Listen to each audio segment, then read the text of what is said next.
Galatians 5 verse 16, sinasabi ko sa inyo, mabuhay kayo ayon sa Espiritu at hindi ninyo pagbibigyan ang mga pagnanasa ng laman. Sapagkat ang mga pagnanasa ng laman ay laban sa kagustuhan ng Espiritu, at ang kagustuhan ng Espiritu ay laban sa mga pagnanasa ng laman. Magkalaban ang dalawang ito, kaya napipigilan kayo sa paggawa ng nais ninyong gawin. Kung pinapatnubayan kayo ng Espiritu, wala na kayo sa ilalim ng kautusan. Hindi may kakaila ang mga gawa ng laman, pakikiapid, kahalayan at kalaswaan. Pagsamba sa Diyos-Diyosan, pangkukulang, pagkapuot, pag-aaway-away, pagsiselos, pagkagalit, at kasakiman, pagkakampi-kampi at pagkakabaha-bahagi, pagkainggit, pagpatay, paglasing, walang habas na pagsasaya, at iba pang katulad nito. Muli ko kayong binabalaan, ang gumagawa ng mga ito ay hindi magkakaroon ng bahagi sa kaharian ng Diyos. Subalit ang bunga ng Espiritu ay pag-ibig, kagalakan, kapayapaan, pagtatyaga, kabaitan, kabutihan, katapatan, kahinahunan, at pagbibigil sa sarili. Walang batas laban sa mga ito. At ipinauna sa krus ng mga nakipag-isa kay Kristo Jesus ang kanilang laman at ang masasamang hilig ito. Kung binigyan tayo ng buhay ng Espiritu, mamuhay din tayo ayon sa Espiritu. Huwag tayong maging palalo, huwag nating galitin ang isa't isa, at huwag rin tayong maingkit sa isa't isa. Tayo manalangin, Panginoon, maraming salamat sa inyong salita na patuloy po na ito ay magbigay po ng sustansya sa aming mga spiritual na buhay o Diyos, at hiling namin ang pagkilos ng badal ng Espiritu upang patuloy na maunawaan at maintindihan po namin ang pag-aaral ng salita. Muli, sa iyo po ang kaluwalhatian sa pangalan ng Jesus. Amen. Sige po, tayo makakot muna. So ayan,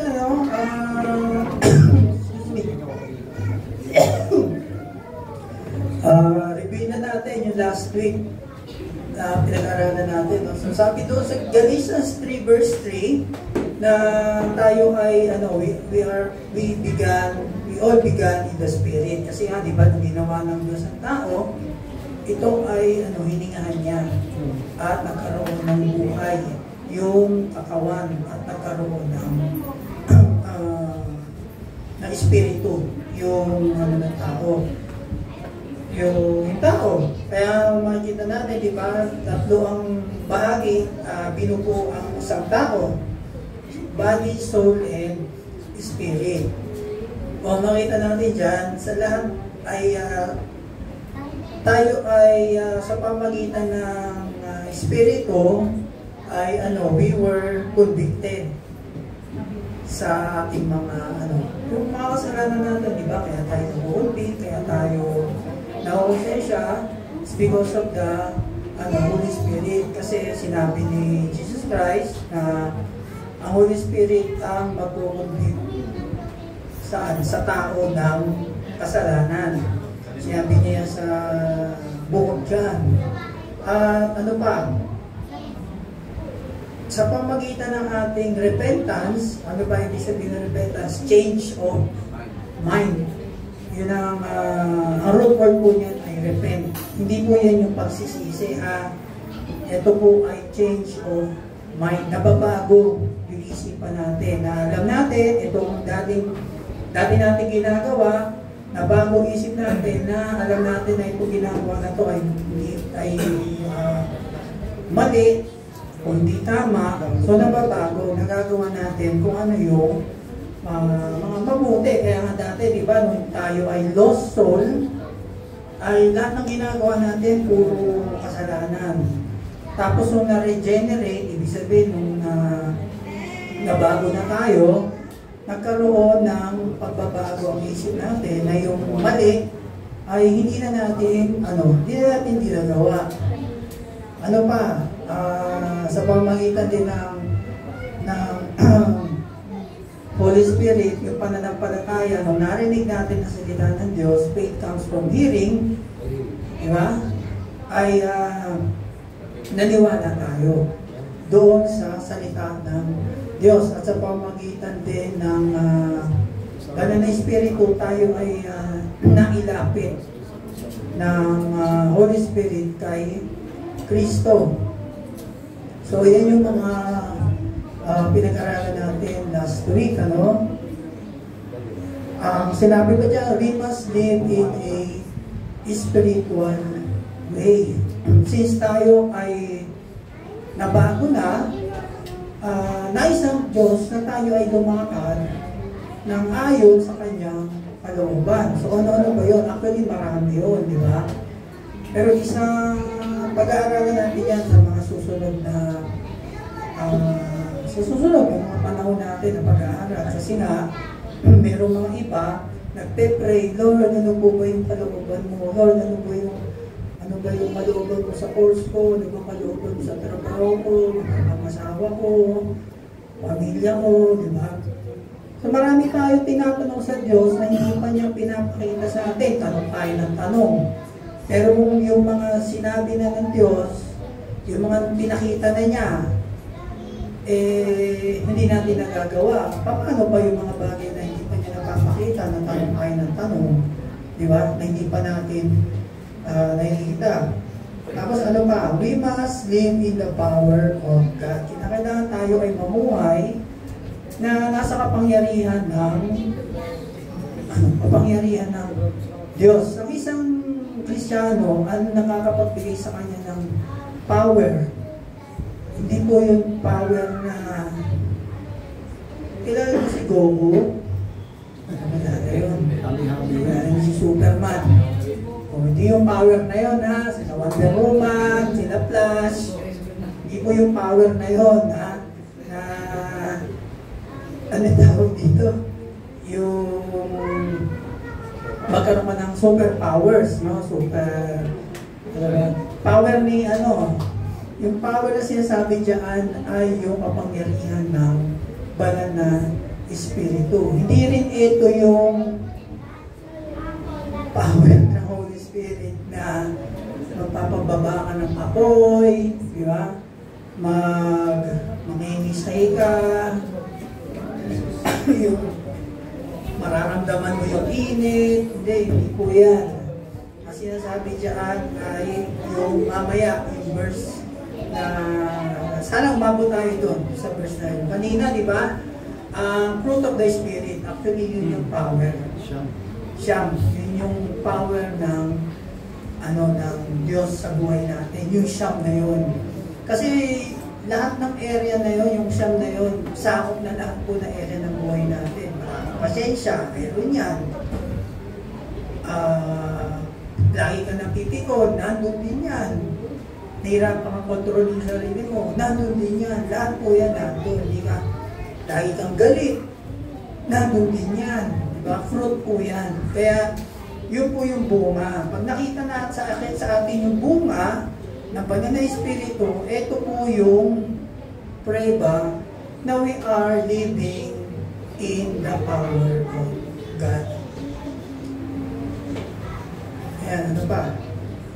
Tandaan natin dun sa sinabi ni Paul sa mga sinulat niya 13 na libro, lima yung kanyang binibigyan talaga ng emphasis. Do not break the Holy Spirit. Ano pa? Do not quench the Spirit. Walk in the Spirit. Pray in the Spirit. Tsaka be being kept filled with the Spirit. Ibig sabihin ng pang-lima, patuloy tayo magpapuspos. Patuloy tayo mapuspos ng banal na Espiritu. Hindi po ito yung pupunta ka sa harap at nilalayansi ka. Hindi po yan, ha? Patuloy po tayo magbasa. So, mamaya, i-discuss natin yan. Magbasa, mag-pray, di ba, mag-aral. So, ayan po, ito po yung pinaka-summary ng ating binasa, no? Galatians 5:16. Ano sabi dyan? Only the Spirit can harness the fallen flesh. Harness yung last week natin, harness yung safety gear. Safety, para hindi tayo tuluyang mahulog, malaglag, ay ito yung harness sa yung sinabi ko last week. Tatandaan niyo ba yun? Alam natin yun, di ba? Pagka alam niyo yung tumatalon, nagpa-bungee jumping, merong harness na para hindi ka mahulog. Yun ang Holy Spirit ang nagiging kumakapit sa'yo para hindi tayo tuluyang mahulog. Yan yung ibig sabihin yan. Tapos, lahat po ng mga kahirapan natin sa buhay, lahat po ng mga difficulties ay related to the flesh. Every wrong action, wrong word, wrong idea, wrong reaction, wrong emotion, every difficulty in life is a result. Resulta po yan ng flesh natin. Pagsalita tayo ng masakit, pangit, nakakasakit tayo ng tao, diba? Nakakagawa tayo ng masama, etc. etc.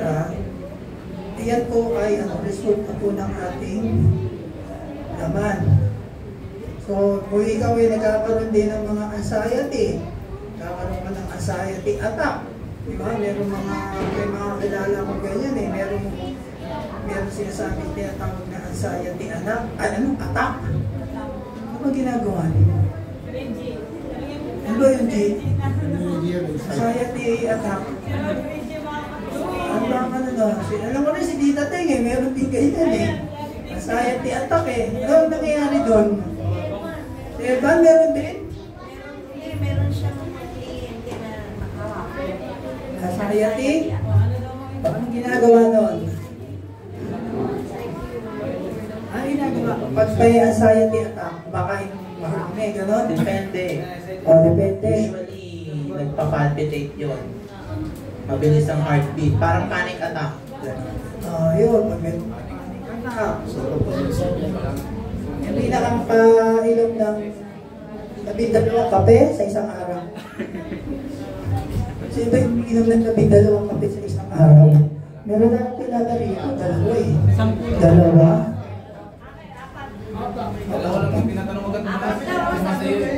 Apat? Si Doya Dina, alam ko, 10 yan eh. Si Reggie, 10 rin.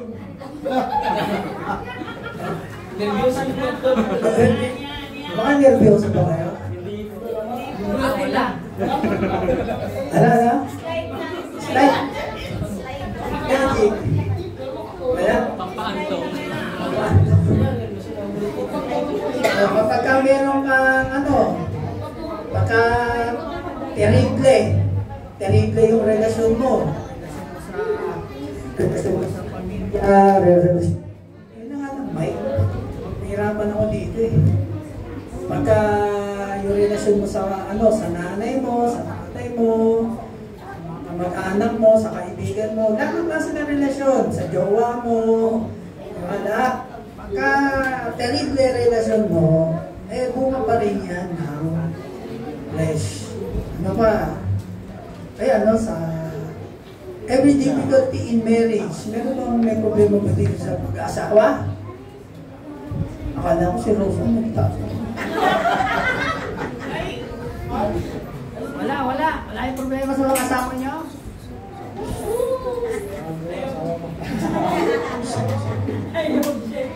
May nag-o-object.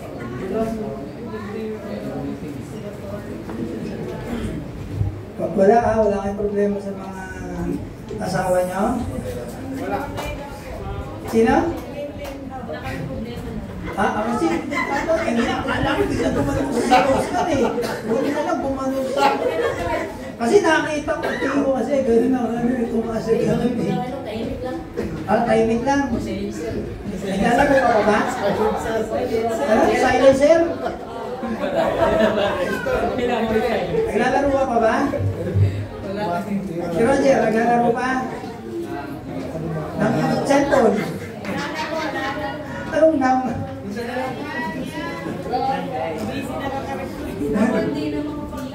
Ano pa? Kapag ikaw ay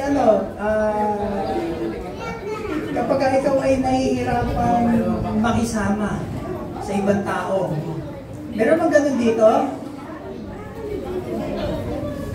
Madali ka bang pakisamahan o mahirap bang pakisamahan? Sinestor.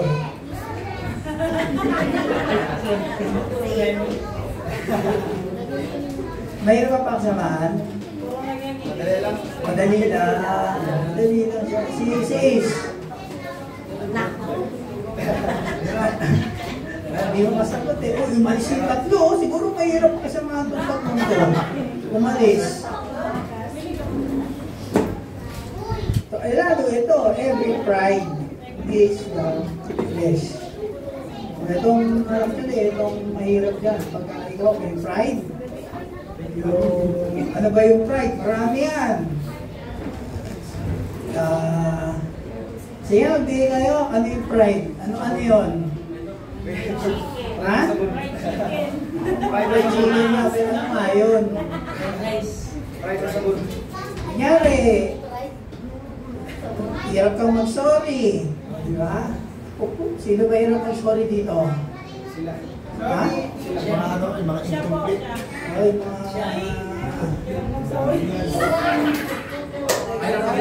Yung titiisin mo. Ayan, paana ka. Wala.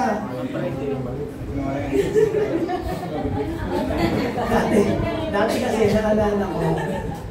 Kasi ate Sinya nyo, pagka nagkaroon kami na discussion yan.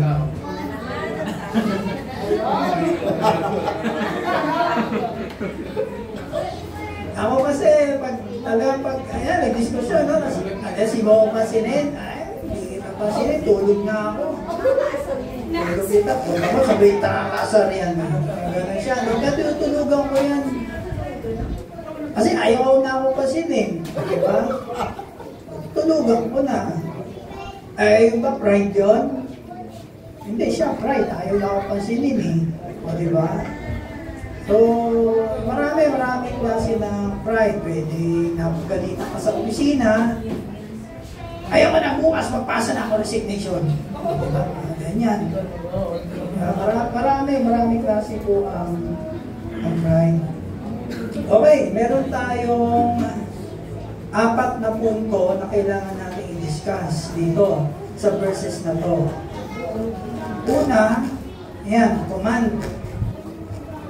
Ano ba yung sabi sa verse 16?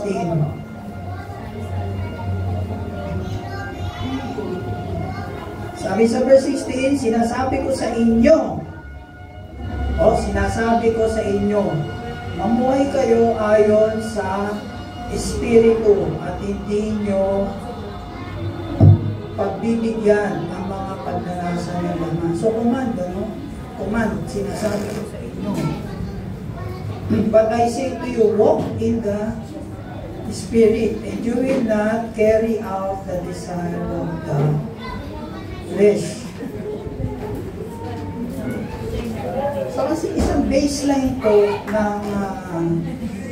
ng isang, ayan po ang baseline o baseline truth to all Christian living.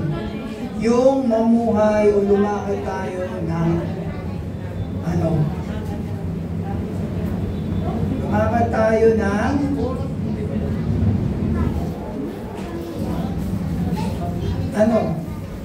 kababasa natin. Kaya yung baseline, ibig sabihin ng baseline, yung pinaka-basic po na katotohanan ng isang Christian living ay mamuhay tayo ng ayon sa Espiritu at hindi natin pagbigyan ang mga pagnanasa ng laman. Ang paglakad po sa Espiritu ay hindi po ito yung bukas, nyari ngayon, no? Nakarinig ka ng gospel, tinanggap mo si Jesus. So ang Holy Spirit, natanggap mo na, nabaptize ka na. Hindi ibig sabihin bukas, okay ka na, wala ka na, ba't hindi ka na makakagawa ng kasalanan, di ba? Meron at meron pa din yan. Kasi po, hindi po isang iglap yan na mawawala na. Tandaan po natin, tayo na born again, nagkaroon na po yan ng division na buhay na ito. Kasi dati wala pa yan. Ayan o, nabuhay na ito. So nagkakaroon na yan ng unti-unti, lumalabas yan at ma-mature. Kaya kinakailangan po natin mag-mature. Diba? As a Christian, hindi lang po tayo manatili na isang bata. Sabi nga sa 1 John, diba? 1 John chapter 2. Alam ko din mo yung Reggie na merong children, merong youth, at saka merong fathers. So, ang children, unang na bata, diba? Para si Matmat. Hindi na bang haba pa noon, bata siya, diba? Lahat tayo ay kailangan mag-grow. Kailangan tayo mag-mature, lumago. So, yan din po yan na para tayo ay lumago, kinakailangan tayo ay maglakad araw-araw. One step at a time. Hindi po yan yung pipilitin mo. Kumbaga, ma-overwhelm ka kasi pagka pinilit mo yan. Na, halimbawa, na-board ka na, no? Tapos sabi sa'yo sa leader mo, sister, brother, mag-ano ka ngayon ha, mag-start tayo mag-devotion. Basa ka ng Biblia. Yan ginawa mo sa isang araw, binasa mo lahat. Diba? Mula kung Old Testament, binasa mo sa isang araw.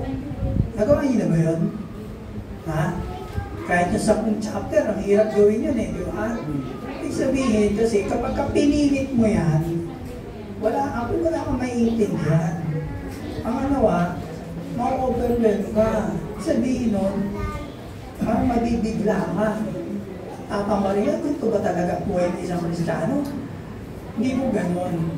Kailangan everyday, ginagawa natin paunti-unti.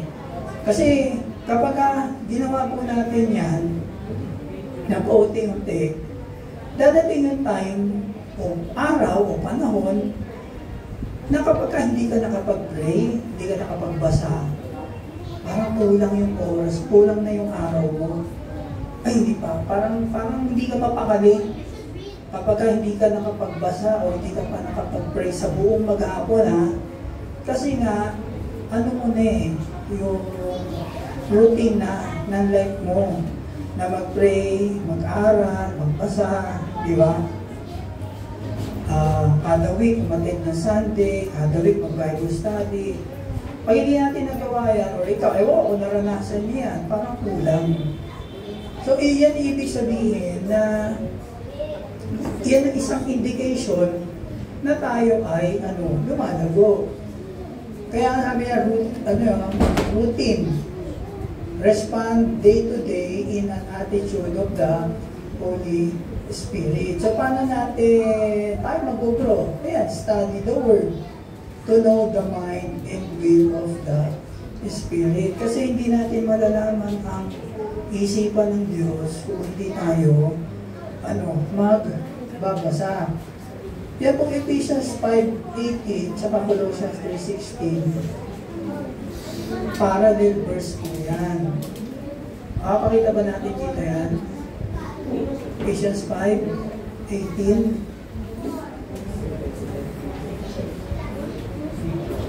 Ito lang muna siguro. Kaya 5:18 saka 3:16.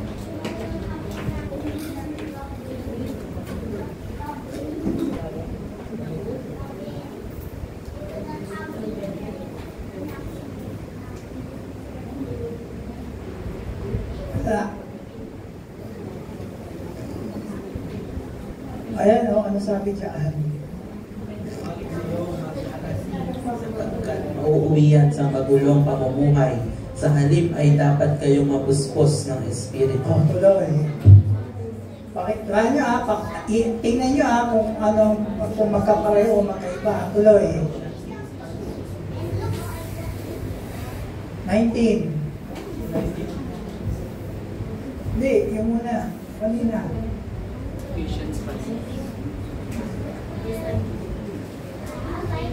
At naway malaman ninyo ang buong pag-ibig ni Kristo. 5:19. 5:18.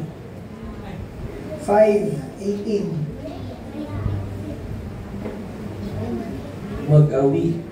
Ayan, tuloy. Mag-awitan kayo ng mga salmo, mga himno at mga awiting espiritual. Buong puso kayong umawit at magpuri sa Panginoon. Tuloy. Lagi kayong magpapasalamat sa Diyos na ating Ama dahil sa lahat ng bagay sa pangalan ng ating Panginoong Kristo. Tuloy. Pasakop kayo sa isa't isa bilang tanda ng inyong paggalang kay Kristo. Sige pa. Mga babae, pasakop kayo sa sarili-sarili ninyong asawa tulad ng pagpapasakop ninyo sa Panginoon. Sige pa. Ano mo kaya yung malaki? Yung marami hanggang 28. Sapagkat ang lalaki ang ulo ng kanyang asawa tulad ni Kristo na siyang ulo ng iglesia, na kanyang katawan at siyang tagapagligtas nito. Kung paanong nasasakop ni Kristo ang iglesia, gayon din naman ang mga babae ay dapat pasakop ng lubusan sa kanilang asawa. Mga lalaki, mahalin ninyo ang inyong asawa na gaya ng pagmamahal ni Kristo sa iglesia. Inihandog niya ang kanyang buhay para sa iglesia. Upang ialay ito sa Diyos, matapos linisin sa pamamagitan ng tubig at ng salita, ginawa niya ito upang ang iglesia ay maiharap niya sa kanyang sarili bilang isang maluwalhating iglesia na walang anumang dungis ni kulubot man upang ito ay maging banal at walang kapintasan. Gayun din naman, dapat mahalin ng mga lalaki ang kanilang asawa tulad ng sarili nilang katawan. Ang lalaking nagmamahal sa kanyang asawa ay nagmamahal sa kanyang sarili. Diba, hanggang 6:1. Ephesians 6:1. Mahaba yan eh. Walang taong namumuhi sa sarili niyang katawan. Sa halip, ito'y kanyang pinapakain at inaalagaan tulad ng ginagawa ni Kristo sa iglesia. Tayo nga'y mga bahagi ng kanyang katawan, gaya ng sinasabi sa kasulatan, dahil dito'y iiwan ng lalaki ang kanyang ama't ina at magsasama sila ng kanyang asawa at sila'y magiging isa. Ito ay isang dakilang hiwaga na aking inihahayag tungkol sa kaugnayan ni Kristo sa iglesia. Kaya't kayong mga lalaki, mahalin ninyo ang inyong asawa gaya ng inyong sarili. Mga babae, igalang naman ninyo ang inyong asawa. Mga anak, sundin ninyo ang inyong mga magulang sa Panginoon sapagkat ito ang nararapat. Ayan, ang haba, no? Yung Colossians 3:16. Colossians 3:16. Ang salita ni Kristo ay hayaan ninyong lubusang manatili sa inyong puso. Turuan ninyo at paalalahanan ang isa't isa ng may buong karunungan. Buong puso kayong umawit ng mga salmo, mga himno at mga awiting espiritual ng may pagpapasalamat sa Diyos. 17. At anuman ang inyong sasabihin o gagawin, gawin ninyong lahat sa pangalan ng Panginoong Hesus at sa pamamagitan niya ay magpasalamat kayo sa Diyos Ama. Mga babae, pasakop kayo sa inyong asawa sapagkat iyan ang kalooban ng Panginoon. Mga lalaki, mahalin ninyo ang inyong asawa at huwag kayong maging malupit sa kanila. Mga anak, sundin ninyong lagi ang inyong mga magulang sapagkat iyan ang nakalulugod sa Panginoon.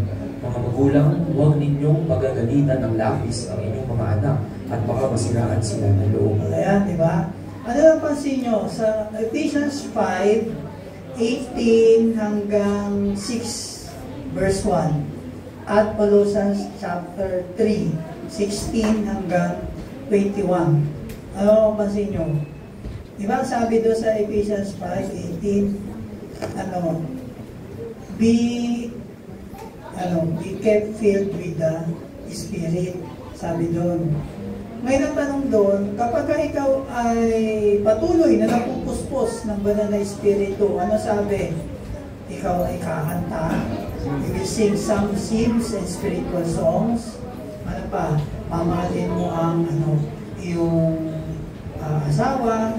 Diba? Kayong asawa, magmamahalan kayo, respect nyo ang asawa, yung mga anak, diba?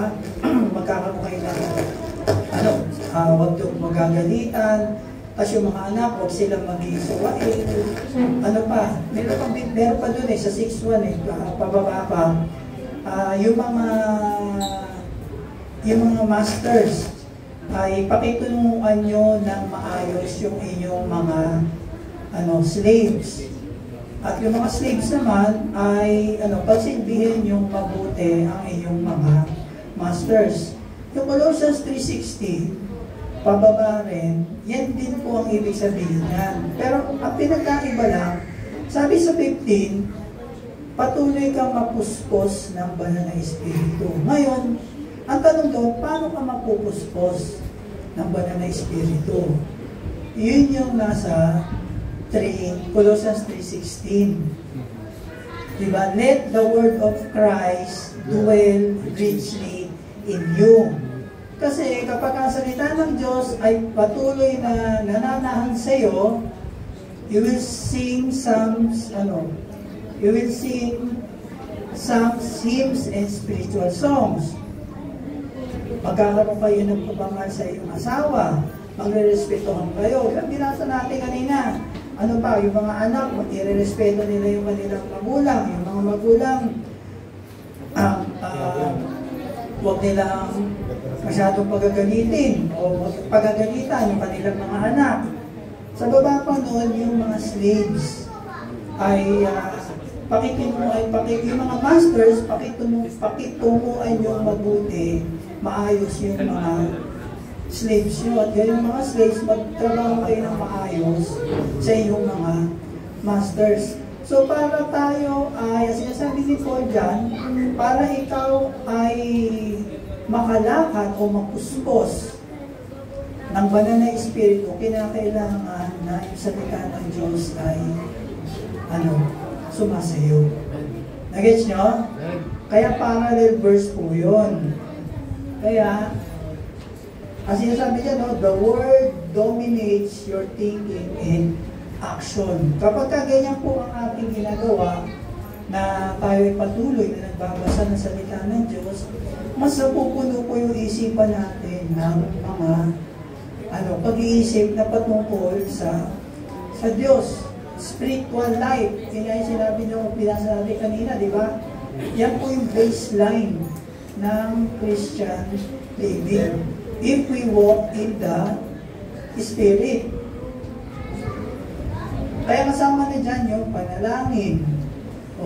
Tapos yung kanilaliwanag natin kanina rito, we cannot eradicate sin. Kasi kahit anong gawin po natin, hindi po natin maaalis. Sa Tagalog ng eradicate? Hindi po natin mapapatay ang kasalanan. Kasi, nandito pa tayo Nandito pa tayo sa ating katawan. Pero na lang, kung lahat tayo mamatay na, makuha na natin yung glorified body natin. Tapos na. Eto, wala na yan. Eto na, yung ating buhay, spiritual ay magiging ganap na. Ibig sabihin, meron na tayong glorified body. Pag may glorified body na tayo ay malaya na sa kasalanan. Wala ka ng sakit, wala nang pahirap. Diba sabi sa Book of Revelation na papahirap ng Diyos yung mga luha natin. Diba? Kasi wala na lungkot, wala nang sakit, wala nang mga hinugpis.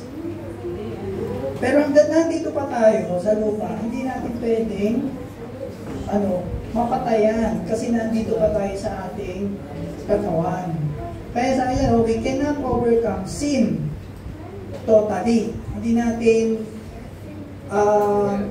natin mapagtatagumpayan ng buong buo ang kasalanan. Pero mapagtatagumpayan natin yan, we can overcome it as a pattern of life by walking in the Spirit. Mapagtatagumpayan natin yan kapag tayo ay patuloy na naglalakad sa pamamagitan ng paglakad ng banal na Espiritu. Pinutulungan niya tayo. Wala.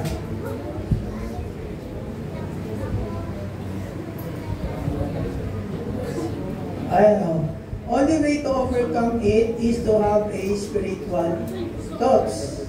O para ma-overcome natin yung mga masamang pumapasok sa isip natin, yung mga kasalanan pumapasok sa isip natin ay spiritual thoughts. Ano yun?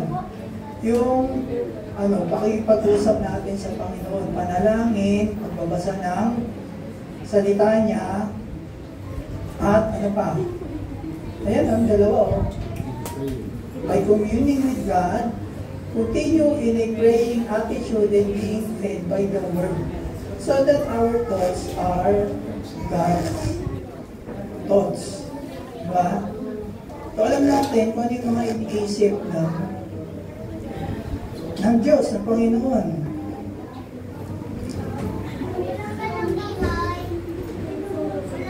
Kasi, ayan, yung paglakad is a grand term in which our life is defined. Yung daw paglakad natin bilang Kristiyano, ang nakapagbigay ng definisyon sa ating sa ating buhay. Kasi ayan ang dami mga verses yan, hindi natin bubuksan isa-isa. Kapag walk in humility, yan yung mga verses. Walk in purity, walk in contentment, walk in faith, walk in good works, walk differently than the world, walk separately from sin, walk in love, walk in light, walk in wisdom, walk in truth.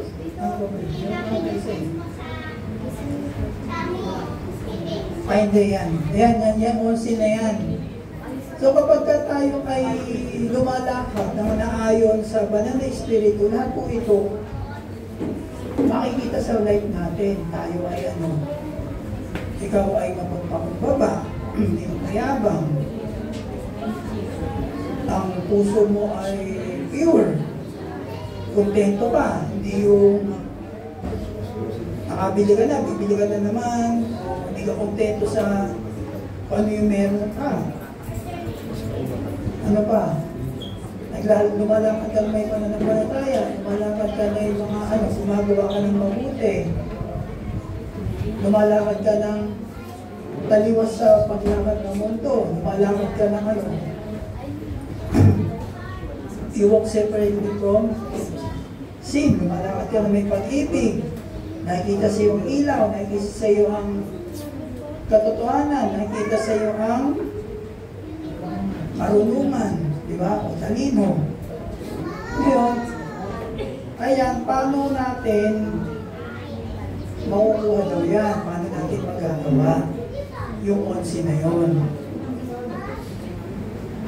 So, yan yung sinasabi dyan. Yung solution, walk in the Spirit, yun lang ang solution, walk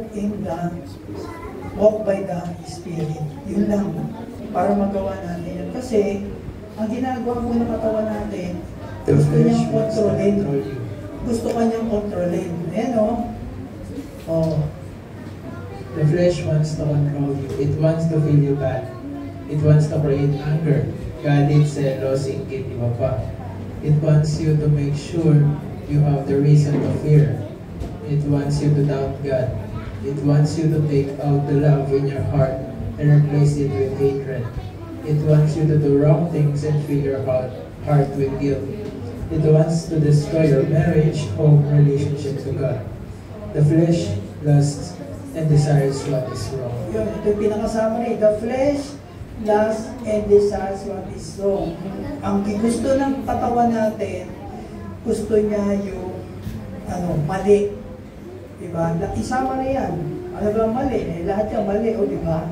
Gusto niyang alisin yung pag-ibig sa'yo, gusto niyang sirain yung yung marriage mo, yung tahanan niyo, relationship mo sa Diyos, o gusto ng laman mo na magkaroon ka ng pag-aanilangan sa Diyos. Pag nagpipray ako, lagi, parang sa taong ko lang pinagpipray ko, ba't parang hindi sinasagot ako ni Lord So nagkakaroon ka ng nagkakaroon ka ng doubt.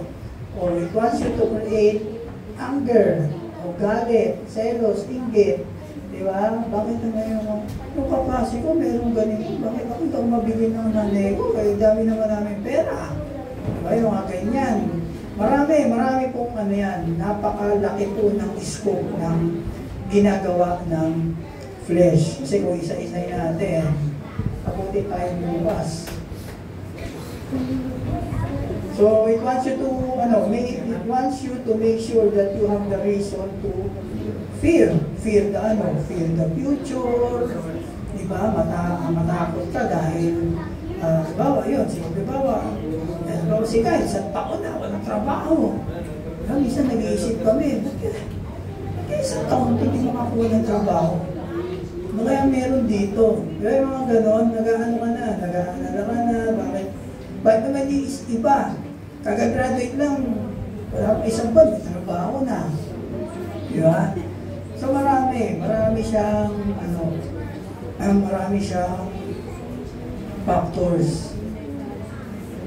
Kaya ang solution to this, yung pa rin, is to walk in the Spirit. So pinaka-summary nga sa lahat mo ng mga difficulties in life, ay kagagawa po yan ng flesh. At para yan ay ating mapagtagumpayan, we must walk in the Spirit. So paano? Prayer, reading the Word of God, ano pa? Discipleship, ito na nalagay yan dyan, discipleship, diba, yung mga Bible studies natin, yung Sunday natin, service, diba?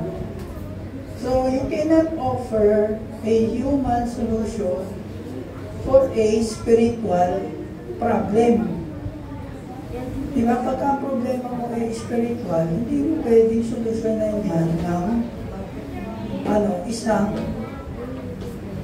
solusyon na manggagaling sa sarili mo lang kaisipan, diba?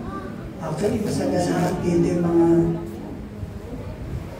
mga psychologists sagasaan din yan. Kasi nga, ang ginagawa ng psychology is more on sa libro, yung mga napag-aralan nila, diba? Pero ang problema mo, ganyan, spiritual, hindi yan masusolusyonan ng isang human solution. Kailangan, kung spiritual problem kung meron ka, spiritual solution din kailangan mong gawin. Nagets nyo? So the answer to this is to walk by the Spirit. Yan pa rin. So, isang verse pa lang yan, kapatid. Verse 1 pa lang. So, it's a command. Sinasabi sa atin na tayo ay lumakad ng ayon sa banal na Espiritu. So, isang verse pa lang yan. So, next week natin ulit itutuloy. Kasi yun, mahaba ito eh. Hindi ko alam kung ilang part natin naabutin ito.